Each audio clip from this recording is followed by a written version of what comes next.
My dad also dropped out of college, so he was more for it and he understood my reasoning behind it. It was a little bit harder to convince my mom. So I told her by the end of 2021, if I have 125 units, I showed her how much money I would make personally and I would have a decent income. And then from there, I'd be able to scale. So she said, okay, if you have 125 units, I don't have to go back to school. And I ended up at the end of 2021, I had 345 units.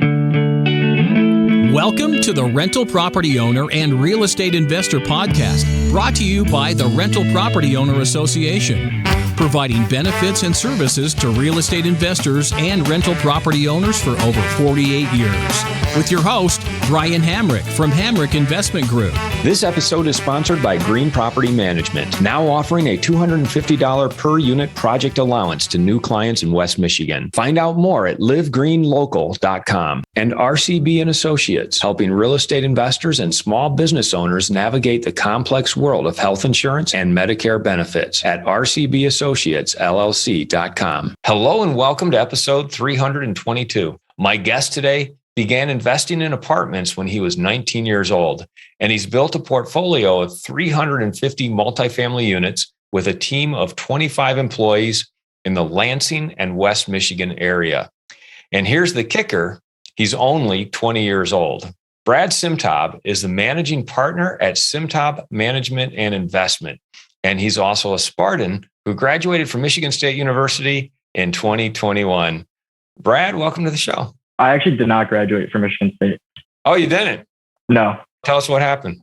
I ended up dropping out my sophomore year. I sort of realized how big the opportunity was in real estate and how much farther I can get in my career and buying apartments and raising money if I just focus full time on it. So I ended up taking a semester off and I still have not gone back. This is really interesting. So you went to Michigan State, you dropped out. I really want to understand what's happened in the past 2 years. Because you're a young guy, you're 20 years old, you have 350 doors. You have to help us understand how this happened. This is incredible. I've just always been interested in real estate. And I've met a lot of people that have been very successful. And I always loved numbers. That was my number one thing. So even before college and high school, I would just underwrite deals I could find online and see what kind of deals I would find on the market, like through LoopNet and things like that. And I would try to understand them. And when I was a freshman in college at the time. It was my second semester at Michigan State. And I started putting some offers as well. And they were definitely lowball offers. I didn't understand the complete underwriting process looking back now, but I would start putting offers in. And eventually one of the deals stuck. I bought an 11-unit apartment building. And that was my first ever deal. We bought it for $400,000. I raised $125,000 for it. And that was my first deal. And I got right into it. Let's focus on that for a moment. So an 11-unit apartment building, you bought it for $400,000, and what'd you put into it? The old equity I raised was $125,000. So you raised equity and you got a loan from the bank for the rest. Mm-hmm. And you're 19 years old when you did this? I did. So I had to have my dad co-sign the loan. He's been a big mentor for me along this entire journey. He's been helping me out with co-sign my loans and things like that, and trying to help me introduce me to new people that I can meet so I could sort of grow the business, grow the career. It's all about connections with real estate is what I'm learning. Absolutely. Well, yeah. So, okay, there's so much here. So where in Lansing was this? This was just outside of downtown. I mean, you could walk to downtown from there. Yeah, so it was a great building. It was really the only one on the market at the time. It's a hot market. And this would have been just last year that you bought this, right? Yeah, so we closed on July 11th, 2020. So 2 years ago now. During COVID. Middle of COVID, that's really when I got into it. I was just at home, so I had more time to underwrite deals and understand more of them. You took it upon yourself at the age of 19 to go out and start looking for multifamily to invest in. You found an 11 unit, you ran the numbers, you negotiated it, you got your dad to co-sign on the loan. Where'd you get the $100,000 or so in equity that you brought to the deal? So I raised it from friends and family. I reached out to them. I had this whole 12-page thing about the whole Lansing market, what I'm going to do to the property, how I'm going to make it better, the value out of it. We were going to raise the rent a little bit. It's going to increase it. It was about an 8% yield on cost at the end of it. We bought it at just over a 6 cap. And the big kicker of this deal, and this is really how I got started in the industry, my name got out there, is a year and 1 day later, I sold it for $550,000. So the investors ended up making about 80% on their money in 1 year. And from there, they told their friends about that. They told other people, and people started calling me to invest in my deals, which is awesome. Wow. Okay. So, and let's back up because you raised money from friends and family for your first multifamily at the age of 19, which means you syndicated. How did you know how to syndicate a deal at the age of 19? I've known people along the way that have done similar things. So there's a company out of Chicago called TriCap that my dad introduced me to them, to Brian Pritchard, and he sort of told me a little about what he does. And then there's other people that I've met along the way, even before that, before I bought multifamily, that sort of showed me how to do it, how they would partner with people in different ways of sort of structuring the equity. So from there, I was just pitching investors, and it was definitely a very, very hard thing to do. I was extremely nervous on the phone each time, and they ended up really liking the deal. They really liked the passion I had for it, and it became a prosperous deal for everyone. So walk us through your investor pitch, because you're this college kid, you got an 11 unit, you're raising money. I pick up the phone, you're talking to me. What would you say to an investor? The first thing I showed was how good of a deal it really was. When I was looking at the market, when most people look at it, they sort of look for that 1% rule, right? Sort of like a baseline number. You really want to be around there, even more if you can, close to the 2%. We bought this deal for about $30-something thousand a unit, and the rents are at $700 a door. So we're at the 2% rule here, which is amazing. It shows the cash flow. I sort of showed how the seller was running it, how we could do it better. He was spending way too much on a full-time maintenance guy it was, I think, 30 units in the area. You had a full-time maintenance guy, not just for this property, but for other properties, huh? Yeah, but it was under 50 units. So you don't really need a full-time maintenance guy for that little amount of units. So he was spending money through the roof, and it really made the cap rate that we bought it at just over a 6 cap. When we started operating it easily went to over an 8% cap rate. Did you have trouble convincing investors because of your age? Funny enough, age really didn't come up. I really prepared myself. I practiced the pitch a lot. I had a lot of other people ask me questions about it. So it would prepare me when people ask me questions on the spot. I can answer right away. I would say, this is the plan. If this comes up, we're going to do this. This is how we're doing this. And yeah, it made it a little bit easier. And I definitely had the confidence in myself. I knew I could get it done. And this was going to be my way into the industry. Let's talk about your dad for a moment here, because it sounds like he's got some experience in this area as well. And perhaps you learned from him and some of his network. Is there anything there? Like is your dad a multifamily investor or commercial investor as well? So he's always passively invested in deals. He's never really been an active sponsor or anything like that. So he's very big into franchising and companies like that. So he has Goldfish Swim Schools around the Midwest. And then he's the franchisor of Zoop Fresh Soup Company. And he's always been big into franchising, but never big into sponsoring multifamily deals or real estate deals. But he has that entrepreneurial spirit. So that's in your blood. It's in my blood. And then I have to ask, what did your dad say when you said, I think I'm going to drop out of Michigan State? My dad also dropped out of college. So he was more for it and he understood my reasoning behind it. He saw the energy I had and that I want to take this far and I want to do something really cool with it. It was a little bit harder to convince my mom. So that conversation was more interesting, where I told her that when we were talking, it was December of 2020. So I told her by the end of 2021, if I have 125 units under management that we raise money for and I'm managing, it's all in-house, everything like that. I showed her how much money I would make personally and I would have a decent income. And then from there, I'd be able to scale. So she said, okay, if you have 125 units, at the time I had 40 units. So she didn't really think it was going to be possible. But she said, if I have 125 units, I don't have to go back to school. And I ended up at the end of 2021, I had 345 units. Let's talk about how you went from 11 units, which you sold and made your investors an 80% return in 1 year. How did you go to the next building and the next multifamily after that? So we bought the first 11 unit in July 2020. And then in November of 2020, we ended up buying a 32 unit building. So we bought that for just over $20,000 a door. It needed some siding renovations. It had some mold issues that we quickly cleared up by hiring a great contractor.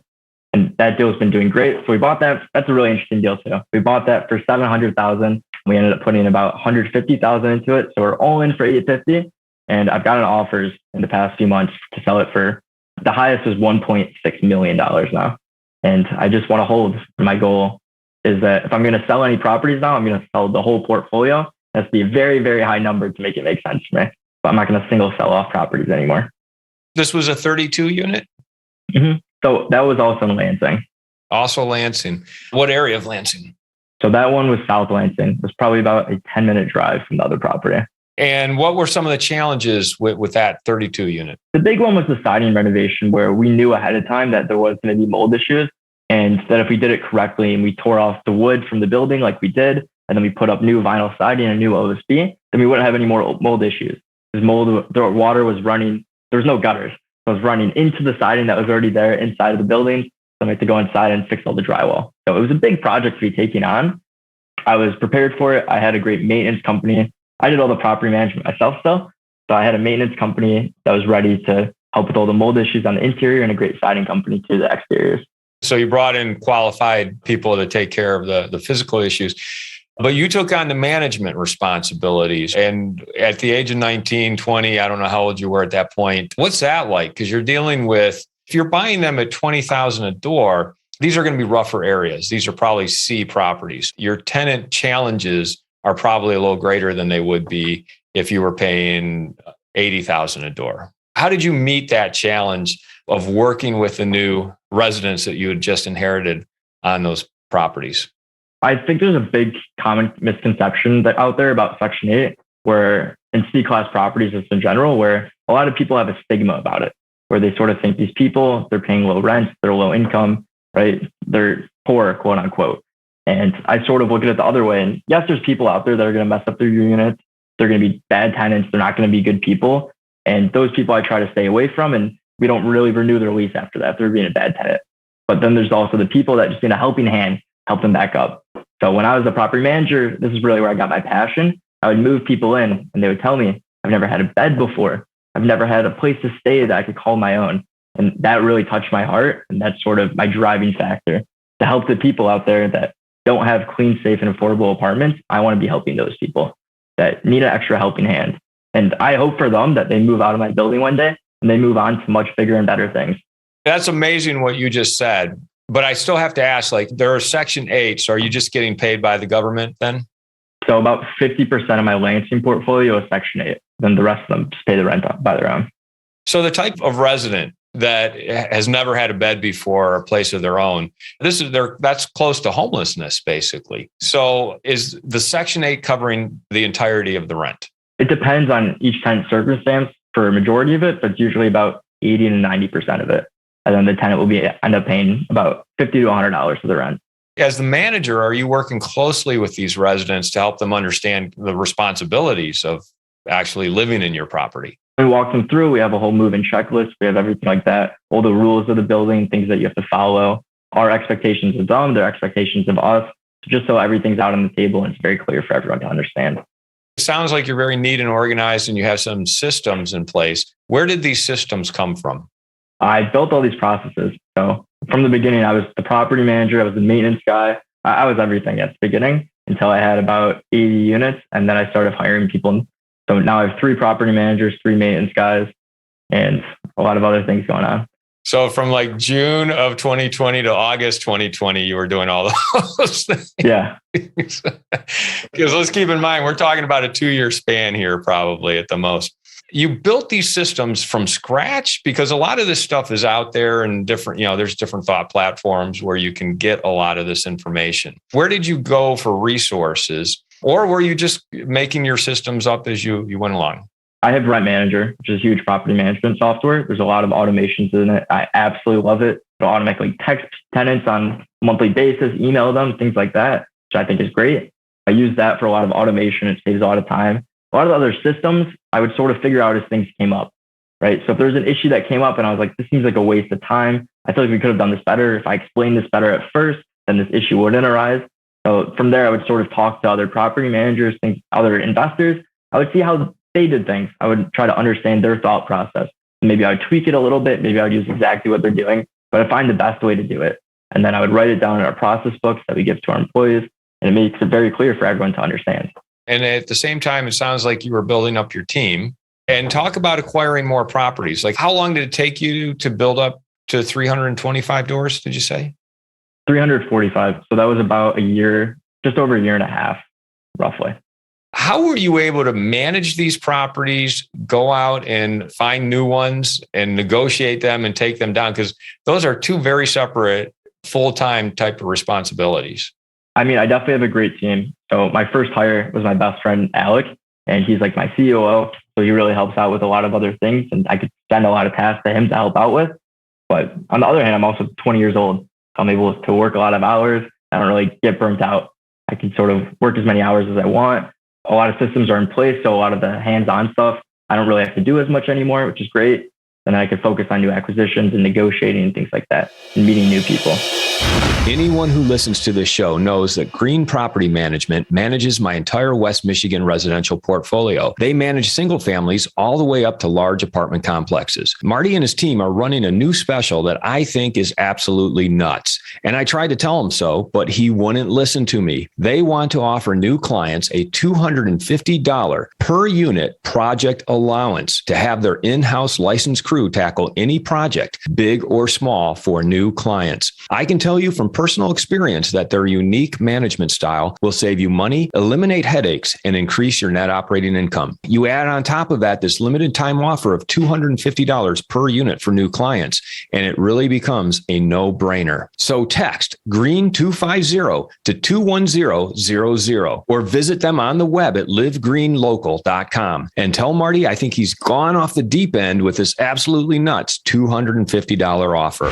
If you're thinking of leaving your W-2 job and becoming a full-time real estate investor, one of the greatest costs you must consider is healthcare for you and your family. When I made this transition myself, I found the whole healthcare insurance process to be confusing and frustrating. That's why I'm glad I met Chad Creasy at RCB and Associates. Chad is a professional health insurance agent who helps real estate investors and small business owners understand and choose their best healthcare options. And best of all, his services are covered by the insurance company and won't cost you a dime. If you live in Michigan and are expecting a change in your healthcare insurance coverage for any reason, or losing employer coverage or transitioning into Medicare, then you owe it to yourself to contact Chad Creasy at rcbassociatesllc.com. Talk about building the team. Part of the introduction was you have 25 employees now. What are they doing? Because you only have 350 units. So I'm assuming that you're managing for other people now as well. Is that the case? So I don't manage for anyone else except my own portfolio. The big value proposition about our company is that we're able to renovate units in-house. So that's really what sets us apart from other people. So I'm able to do it for about 20 to 30% less than the nearest GC quote, which I think is amazing. So in Lansing, I could renovate a unit from, it might have mold, it might have this, the cabinets are from the 1980s, things like that. And I'm able to renovate it for about $6,000, including the labor with our in-house team. And we're able to move a tenant at a $200 premium at that point. So that's really where we get our ROI. We're able to see the huge returns where we force appreciation. That's really interesting. So it sounds like part of your model then is acquiring these properties that might be overlooked by other investors because of the cost of improvement. But because you have your own team on your payroll, you know you can go in there. In fact, it almost demands that you buy those type of properties because you need to deploy that team in order to achieve the value both of improving the building and to prove the model that you've built with having these people on your payroll. Exactly. So with the team we currently have, we're able to turn about 5 units every week almost now. We're pretty close to that. So about 20 units a month, which is great. So we have to buy new ones because eventually those units are going to run out. And there's tenants living in some units. We never kick out a tenant to renovate their unit. It's only if they move out or if they want to transfer. So we always have to be buying new properties, looking for new properties so then we can move our teams. I never want to have to fire someone. I think that'd be the worst thing I would have to do. Well, you must have had to evict someone for non-payment or for causing problems at the property, right? Have you had to evict yet? I've never had to evict someone. I was very thankful that during COVID, they have all the ceremony. I was able to receive hundreds of thousands of dollars of ceremony from tenants that wouldn't pay me. Even when we acquired tenants, we would get all the back rent from the old landlord of their Sarah checks, which is great. So the tenants that aren't good, they usually find themselves moving out pretty quick on their own. I've had to do cash for keys where I paid a tenant $1,000 just to leave by the end of the month and it worked out great. It was a great benefit for both of us. So one of the things I'm curious about is over the past 2 years in our economy, one of the driving forces has been the lack of labor. You know, it's very, very hard to find good people, but yet you've built a team of 25 people who are doing your rehabs and you know, all the work on your properties. How were you able to build this team during what is arguably been the most difficult period in history of finding good employees? My answer is going to sound very, very simple, but I actually think it's the most important thing that's very overlooked. I treat people very, very well, right? It's the number one thing, and that's why people stay with us. To get to our team of 100 people, I think I've hired over 100 people, and I had to fire a lot of them that weren't a good fit. Just different things. In general, they were not a good fit, but I pay people well. So people will come to me and they work at other companies and they'll be getting paid $14 an hour. And I think that's ridiculous. They need to be getting a full-time wage if you want them to work full-time and work for you for a long time. So I pay people on average, I think it's over $20. I think it's about $21 that we pay people an hour. Pay well and treat them well. And what I'm hearing you say is that 75% of the people you've hired, you've had to let go. Mm-hmm. But just the fact that you hired 100 people over the past 2 years when McDonald's can't even keep the lobby open, that's pretty good. Yeah, it's great. I've really never had an employee that I really wanted to stay with their company leave the company. So it's actually really good when people quit or when I have to fire people. It's really for the best for the company and most likely for the best for them. So I've been very, very lucky, obviously, but I also think a lot of it is our effort of truly caring about our employees. I love every single one of our employees. I know all their names. I see them all around and it's great. So that one thing I really think keeps people staying at our company. What's been the most difficult part over the past 2 years in this just explosive trajectory that you've created? It's probably just the learning curve. I'm learning a lot of things as they come up still. There's so many different aspects of real estate. So it's hard to sort of learn all these different things, but I've been doing very good with it. I reach out to mentors when I need their help. So I know who my network is and who I can go to when I need help with extra things. What's next? I mean, you've got this team that must keep working. So that means you must keep buying. And there's a certain type of property you must keep buying. Is that what's next? Just keep buying more of the same, or do you have a bigger vision for your growth? I'll start with our year goals. We just set them a few weeks ago in January. We're going to be at 850 units by the end of the year. I only want to focus in Lansing as our C-class properties. I want to keep buying more and more C-class in Lansing. And then in Kalamazoo and Grand Rapids, I want to start buying B-class properties where then I can upgrade them and achieve higher rents through that. So you're thinking of expanding to Grand Rapids, Kalamazoo. What do you need to put in place to be able to expand outside of Lansing? So I'm already in Kalamazoo. I have 140 units in Kalamazoo. That was just one property we bought. And the next one's going to be Grand Rapids. So it's tough for me to be able to buy in a new city without already having the economies of scale. So we sort of need to buy the economies of scale when we go into that type of new city, because we're sort of at this time where I don't have the time to be the property manager, maintenance guy, and everything like that for an 11-unit building I would buy in Grand Rapids. So we need to look for 80 plus units in Grand Rapids, and then we could start to take our company over here. How many units do you need to have that economy of scale? 80 units. And what does that team look like initially? Like, who are you putting? Like, if you get 80 units in Grand Rapids, what's your team going to look like there? So I'm going to hire a new property manager, and then I'm going to hire a new maintenance guy. And from there, we'll start to grow. And from there, we could buy smaller properties from 10 plus units to any size building. Your goal is by the end of the year to have 850 doors. Yep. So basically, that's more than double what you have now. Mm-hmm. So we already have 56 units under contract in Lansing. So we're going to close in about 45 days. And there's a few other deals that obviously I can't really talk about on the podcast yet, but they're probably going to be coming through. So we'll be pretty close to our goal after that. Probably by the time this comes out, you'll have them locked up and you'll be at the closing table. Finding those properties, how are you finding them? Are you working with brokers? Are you getting them off market? Where are they coming from? I'm working with brokers. Brokers bring me off market properties now. The other thing we do is direct mail. And that's how I met you, Brian. We sent you a letter. And that letter, I really just want to meet as many people as possible. My goal with that letter is not to buy properties. My goal is to build my network. And that way, if someone ever wants to sell, if I ever need a connection, I need help in this area, I need a mentor, I need advice in this situation, that's so much more valuable to me than just one single deal. So that's my goal with those letters. And sometimes they do come out with deals. So I bought in a good amount of units through that. I received an email. I didn't receive a letter, but I received an email from you, basically, which was very similar to my introduction, which was started investing when you're 19, you're 20 now, you have 350 doors. So that got me intrigued enough to get in touch with you. And here you are on the podcast now. How is that paying off for you? I mean, just that type of outreach. Have you met some people who are now a valuable part of your network? I've met some people. I bought a 23-unit building through it. It's really hard to put a numeric number if it's working or not on it. I think it is. I think that we're going to continue to do it, but there's only so many times you can really mail people or email people. So eventually we're going to have to stop with the same network unless we want to grow to other cities outside of the state, which I don't know if we want to do that yet. So what's the bigger picture beyond Grand Rapids and Kalamazoo? Is it just keep doing what you're doing, or are you going to package everything off and sell it off to a REIT or an institution at some point?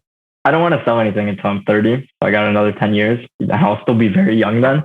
But my goal is really to get a HUD loan. And after that, I really can't sell it. I'm going to be stuck in with a huge prepayment penalty, which won't be worth it to me to sell at any point. That's sort of the trick in my mind for me. And then after that, I think we are going to end up going out of state. So I'm very interested in Illinois, Indiana. And between Michigan and those other two states, I think we'll be able to grow to a huge company. But we use the EOS system, and our BHAG, our big hairy ass goal, is 15,000 units in about 10 years. So we're going to have to grow rapidly to hit that. Okay, 15,000 doors. And the EOS, that's from the book Traction? Yep, great book. Huge goals, great goals. You're a young guy. You've never been through a downturn. I'm sure people have warned you about, well, the gravy train's not going to be rolling forever. Are you considering that? And how are you positioning yourself to be insulated from a downturn? So one thing I just mentioned was this HUD loan. I don't plan to take money out of the properties. I want to give the investors their money back. I don't want to do anything more than taking their equity back. All the buildings and all the deals we've done, the buildings are already worth more than what we started with. We usually buy into equity when we do buy a building. So but we're going to, by under leveraging our deals at that point, we're probably going to be at about a 60 to 70% loan to value. We're going to be pretty protected against a downturn. Obviously, if the market and a depression comes and it goes below 30%, there's going to be bigger issues, but that's really the only thing I could do to protect ourselves in a situation like that. So you talk about a HUD loan that eventually you'd like to convert your current loan to a HUD loan on all of your properties or individual properties. What's the strategy there with financing and possibly pulling some of your original equity out? So what you could do with HUD loans, and not too many people know about this, and I just learned about it too, is you could do it for a whole portfolio. So I could do it for a city at a time. I could do a whole loan on just the city of Lansing on my properties. And it'll package it all together under one loan. And I'll be able to give all their investors their money back on each deal, but nothing more than that. So all the investors will be happy. They'll have all their money out of the deals, and the deals will still be cash flow and they'll be paying out dividends, which is really important to investors. So investors will have all their equity back, but they'll still be getting cash flow. And I was not aware that you could do a portfolio HUD loan on everything. How do you position yourself for that? Do you have to have a certain number of doors? Do they have to be at a certain value? I don't know the exact dollar amount that HUD starts at. I know it's not effective under $5 million. So by the time I do go to do it, I'm going to do it first for the city of Lansing. That's where we're growing the fastest. And we're probably going to be at a $20 million loan value at that point. So it's going to make a lot of sense to be paying the fees that we're going to have to do. They do a yearly audit, which is okay with me. Obviously, we do everything by the book, but it's just going to be more headaches and more paperwork we're going to have to be doing every year. But it's going to be worth it on a 35-year AM with 3% interest rate. Can't beat those terms. So I'm excited for that. Our goal is to start looking at that probably at the end of this year. As we wrap it up, I guess my question goes back to dropping out of Michigan State University and proving to your mom that, hey, I don't need the book learning because I'm going to go do it for real. Getting to 345 doors when she would have been happy with 125. What's your perspective? Because I don't want to encourage people to drop out of college or drop out of school. And obviously you're a very particular type of person. You have a drive and there's nothing that's going to stop you. What do you say to yourself about dropping out of college? Do you ever regret it? And what do you say to other young people like yourself as far as following that dream and having that follow through to make it successful? To start, I definitely do regret it at times. I absolutely love what I'm doing. I'm so young and I'm so grateful to be in these opportunities where I'm able to do things like this. I'm literally living the dream. That's what I tell people. I do regret it at times, and I do wish I was back in college. Just because I am so young, I feel like I'm missing out, quote unquote. But I know what I'm doing is going to be so much more powerful. When I'm 40 years old, 50 years old, looking back at this, I mean, say I'm grateful that I did this. I learned more every day than I was in college, truthfully. What I tell the other people is don't drop out of college until you have a plan of what you're going to do after college. A lot of people will just say, should I drop out of college and then I'll start doing this? I think that you should start doing that and then drop out of college if it makes sense. If you see the future, you know you could achieve it and you have the drive to achieve it. Tell our audience how they can find out more about you or possibly get a hold of you. So our website is simtob.com. And then it's best to reach me in my email. It's just brad@simtob.com. But I'd love to hear from you guys. And if you want to reach out, I'd love to get on a Zoom and network with you. This has been a fun conversation, and just learning about how over the past 2 years or less, you dropped out of college at the age of 19, built a 350 door portfolio. You're going to have 850 doors by the end of the year. And just the plan, I mean, you've obviously given it a lot of thought. You have very well thought out systems and plans. It's incredibly impressive for someone your age. So thank you for coming on the show and sharing that with our audience. And it's been a real pleasure talking with you. Yeah, thanks for having me. I love this. This is a great time. I want to thank everybody for listening to this episode. I'm your host, Brian Hamrick from Hamrick Investment Group, and you can find out more about me by going to higinvestor.com. That's higinvestor.com. And you can also ask questions and join us on Facebook by going to RPOA, Rental Property Owner and Real Estate Investor Podcast. This episode was sponsored by Green Property Management, now offering a $250 per unit project allowance to new clients in West Michigan. Find out more at livegreenlocal.com, and RCB and Associates, helping real estate investors and small business owners navigate the complex world of health insurance and Medicare benefits at rcbassociatesllc.com. You've been listening to the Rental Property Owner and Real Estate Investor Podcast, brought to you by the Rental Property Owner Association. You can find out more at rpoaonline.org. If you enjoyed this podcast, please go to iTunes to subscribe, rate, and review.